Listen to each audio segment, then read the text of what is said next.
في مثل سنغالي بيقول ان ضجيج الضفادع في النهر لن يمنع الافيال من الشرب. واحد يسالني ويقول لي ايه علاقه المثل ده بالفيديو بتاع النهارده؟ اقول له والله ما اعرف، بس طول ما بنتكلم على بطوله افريقيا انا ههريكم امثله حيوانات. اهلا يا عم. تشرب حاجة عاجل ساعة لو سمحت، وعندك واحد شاي بحليب. السلام عليكم يا جمهور القهوه، معلش جاي لكم على سهوه، يا رب تكونوا بخير ويا رب اكون وحشتكم زي ما وحشتوني. عايزك تجهز وتامن المكان وتلبس حزام الامان، في النهارده نحن في حضره الفيل الافواري. بس قبل ما اكلمك عن منتخب كوتيفوار عايزك تخبط اللايك التمام وتشترك في القناه وتفعل زر الجرس عشان تتابع معايا كل حاجه وتعرف كل المعلومات عن المنتخبات المشاركه في بطوله افريقيا السنه دي. الكلام النهارده على منتخب ساحل العاج، ويلا بينا نخش في الموضوع على طول. نخش في الموضوع. كوتيفوار هي البلد المستضيفة للنسخة الحالية من بطولة أفريقيا 2023، وهي واحدة من أهم المنتخبات على مدار تاريخ القارة، وطلعت لعيبة كتير جدا كانوا نجوم على مستوى القارة ونجوم على مستوى أوروبا والعالم.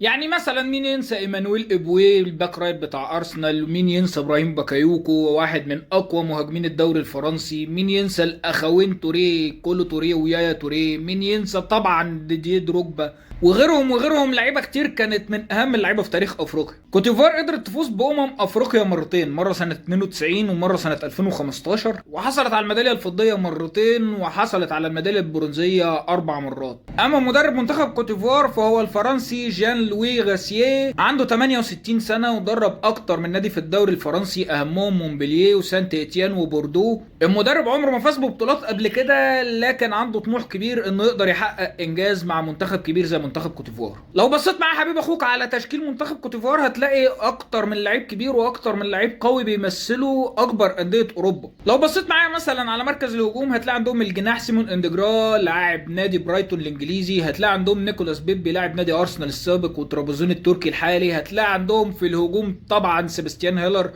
مهاجم نادي بروسيا دورتموند واحد من اقوى مهاجمين اوروبا. ولو بصيت معايا على نص الملعب هتلاقي عندهم اتنين من اقوى لعيبه نص الملعب في افريقيا، هم سيكو فوفانا لاعب نادي موناكو الفرنسي السابق والنصر السعودي الحالي، وفرانك كيسيه نص ملعب نادي برشلونة وانتر ميلان السابق ونص ملعب نادي اهلي جدة حاليا. اما في مركز الدفاع عندهم مدافعين زي عثمان ديوماندي وويلي بولي، وعندهم طبعا ايفان نديكيا مدافع الاساسي لنادي روما الايطالي. دي كانت اهم معلومات عن منتخب كوتيفوار واهم لعيبه عندهم والمدرب بتاعهم. قول لي شايف منتخب كوتيفوار ممكن يوصل لحد فين في بطولة افريقيا؟ ولو عجبك الفيديو ما تنساش تشترك في القناة وتفعل زر الجرس عشان تشوف الفيديوهات اللي بعد كده وتعرف كل المعلومات عن باقي منتخبات افريقيا. واهم حاجة ما تنساناش باللايك والشير، واشوفك بخير.